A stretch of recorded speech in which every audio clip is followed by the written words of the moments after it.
Times are even tougher for small business owners, by Laura Bell, www.trcb.me/BellBusinessReport.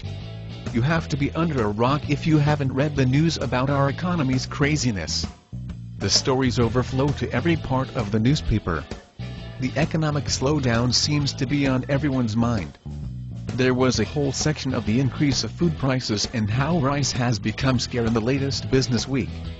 Small business owners are feeling the crunch. So the question is, who will stay afloat and who is going to close their doors? The major issue is simple: can you convince your customers that they need rather than want your product or service? You may also have to rethink the major markets you target. I read several magazines dealing with direct marketing. I just came across a short piece saying that many are zeroing in on teenagers. Many teens have money to spend as long as times haven't gotten so tough their allowances have disappeared. There are certain products that consumers want, compared to need. These purchases slow down when customers' money gets tight. A good example is the ads all over television for new mattresses.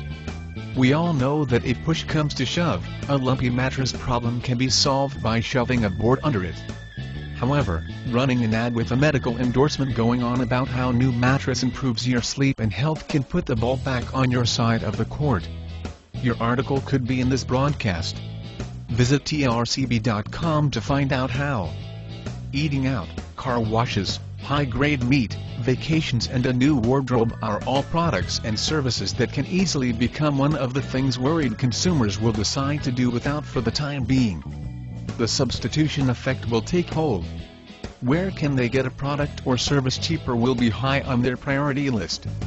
Sales, enticements and constant marketing tools keeping you in front of your consumer is the only chance you have to keep him or coming back during these trying times. Keep in mind how much teens buy.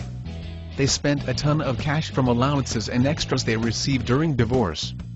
Many have the ability to shop for their own clothes these days without resorting to bringing mom or dad along. Toss the idea around and see if you can find a way to add them to your market. Product mix is also a key issue during recessions. If you are only selling appliances, you might consider adding refurbished models. If you decide to go that route, make a lot of noise about it with your marketing. You also might consider adding extended warranties as a part of the deal. Adding something to your product offerings is also a very legitimate reason for getting in touch with old customers to let them know about this change.